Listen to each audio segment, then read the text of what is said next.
Chapter 10. He could not at first leave the fire.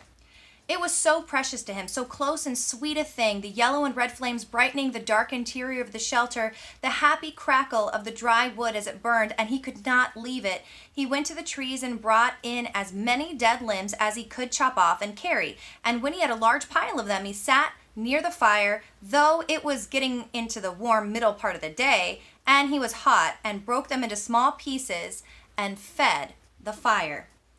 "I will not let you go out," he said to himself, "to the flames, not ever." And so he thought through a long part of the day, keeping the flames, even eating from his stock of raspberries, leaving to drink from the lake when he was thirsty. In the afternoon, toward the evening, when his face smoke-smeared and his skin red from the heat, he finally began to think ahead to what he needed to do. He would need a large wood pile to get through the night. It would be almost impossible to find wood in the dark, so he had to have it all in and cut and stacked before the sun went down. Brian made certain the fire was banked with new wood, then went out to the shelter and searched for a good fuel supply. Up the hill from the campsite, the same windstorm had left him a place to land the plane. Had that only been 3-4 days ago? Had dropped 3 large white pines across each other. They were dead now, dry and filled with weathered, dry, dead limbs. Enough for many days. He chopped and broke and carried the wood back to the camp, stacking the pieces under the overhang until he had what he thought to be an enormous pile, as high as his head and 6 feet across the base. Between trips, he added small pieces to the fire to keep it going, and on one of the trips to get wood, he noticed an added advantage of the fire. When he was in the shade of the trees breaking limbs, the mosquitoes swarmed on him, as usual, but when he came to the fire, or just near the shelter where the smoke eddied and swirled, the insects were gone. It was a wonderful discovery. The mosquitoes had nearly driven him mad, and the thought of being rid of them lifted his spirits. On another trip, he looked back and saw the smoke curling up through the trees and realized for the first time that he now had the means to make a signal. He could carry a burning stick and build a signal fire on top of the rock, made clouds of smoke, and perhaps attract attention, which meant more wood. And still more wood. There did not seem to be an end to the wood he would need, and he spent all the rest of the afternoon into dusk making wood trips. At dark, he settled in again for the night next to the fire with a stack of short pieces ready to put on, and he ate the rest of the raspberries. During all the work of the day, his leg had loosened, but it still ached a bit, and he rubbed it and watched the fire and thought for the first time since the crash that he might be getting a handle on things, might be starting to do something other than just sit. He was out of food, but he could look tomorrow, and he could build a signal fire tomorrow, get more wood tomorrow. The fire cut the night coolness and settled him back into sleep, thinking of tomorrow. He slept hard and wasn't sure what awakened him, but his eyes came open and he stared into the darkness. The fire had burned down and looked out, but he stirred with a piece of wood and found a bed of coals still glowing hot and red. With small pieces of wood and careful blowing, he soon had a blaze going again. It had been close. He had to be sure and sleep in short intervals so he could keep the fire going, and he tried to think of a way to regulate his sleep, but it made him sleepy to think about, and he was just going under again when he heard the sound outside. It was not unlike the sound of the porcupine, something slithering and being dragged across the sand, but when he looked out the door, opening it was too dark to see anything. Whatever it was, it stopped making that sound in a few moments, and he thought he heard something sloshing into the water at the shoreline.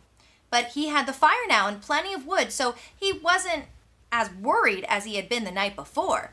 He dozed, slept for a time, awakened again just as dawn gray light, and added wood to the still smoking fire before standing outside and stretching. Standing with his arms stretched over his head and the tight knot of hunger in his stomach, he looked toward the lake and saw the tracks. They were strange. A main center line up from the lake in the sand with claw marks to the side, leading to a small pile of sand, then going back down to the water. He walked over and squatted near them, studied them, tried to make sense of them.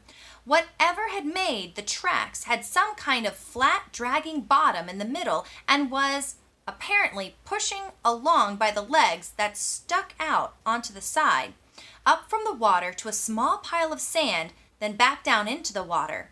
Some animal. Some kind of water animal that came up to the sand to do what? To do something with the sand, to play and make a pile of sand? He smiled. City boy, he thought. Oh, you city boy, with your city ways. He made a mirror in his mind, a mirror of himself, and saw how he must look. City boy with your city ways, sitting in the sand, trying to read the tracks and not knowing, not understanding.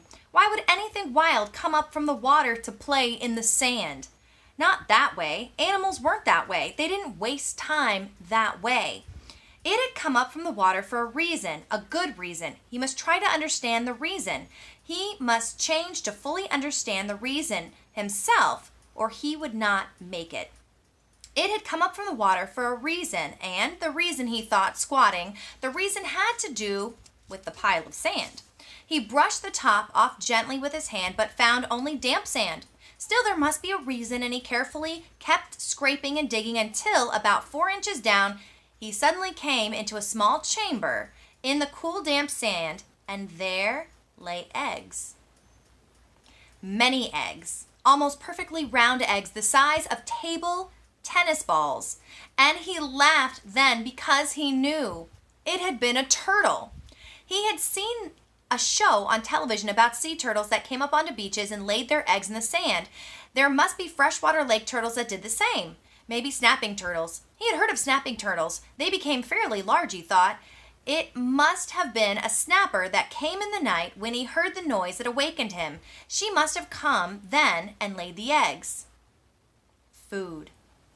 More than eggs, more than knowledge, more than anything, this was food. His stomach tightened and rolled and made noise as he looked at the eggs, as if his stomach belonged to somebody else or had seen the eggs with its own eyes and was demanding food.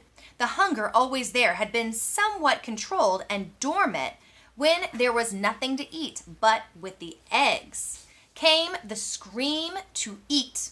His whole body craved food with such an intensity that it quickened his breath. He reached into the nest and pulled the eggs out one at a time. There were 17 of them, each as round as a ball and white. They were leathery shells that gave instead of breaking when he squeezed them. When he had them heaped on the sand in a pyramid, he had never felt so rich somehow. He suddenly realized that he did not know how to eat them. He had a fire, but no way to cook them. No container, and he had never thought of eating raw egg.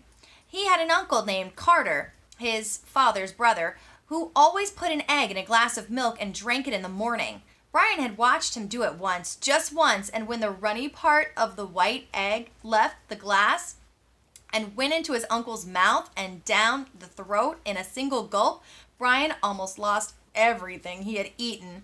Still, he thought, still. As his stomach moved toward his backbone, he became less and less fussy. Some natives in the world ate grasshoppers and ants, and if they could do that, he could eat raw egg down. He picked one up and tried to break the shell and found it surprisingly tough. Finally, using the hatchet, he sharpened a stick and poked a hole in the egg. He widened the hole with his finger and looked inside, just an egg. So a turtle egg is different than a chicken egg. A chicken egg is hard and it can easily be cracked, but a turtle egg is kind of small.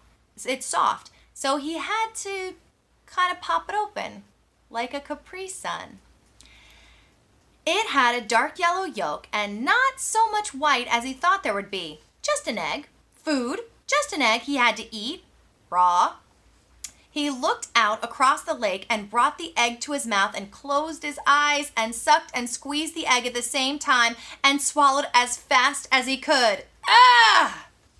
It had a greasy, almost oily taste, but it was still an egg. His throat tried to swallow, it tried to throw it back up. His whole body seemed to convulse with it, but his stomach took it, held it, and demanded more. The second egg was easier, and by the third one, he had no trouble at all. He just slid down. He ate 6 of them, could have easily eaten all of them and not been full, but a part of him said to hold back, save the rest. He could not now believe the hunger. The eggs had awakened it fully, roaringly, so that it tore at him. After the 6th egg, he ripped the shell open and licked the inside clean. Then went back and ripped the other 5 open and licked them out as well, and wondered if he could eat the shells. There must be some food value in them, but when he tried, they were too leathery to chew, and he couldn't get them down.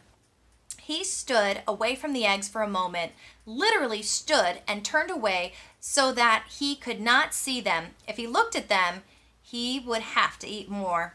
He would store them in the shelter and eat only 1 a day. He fought the hunger down again, controlled it.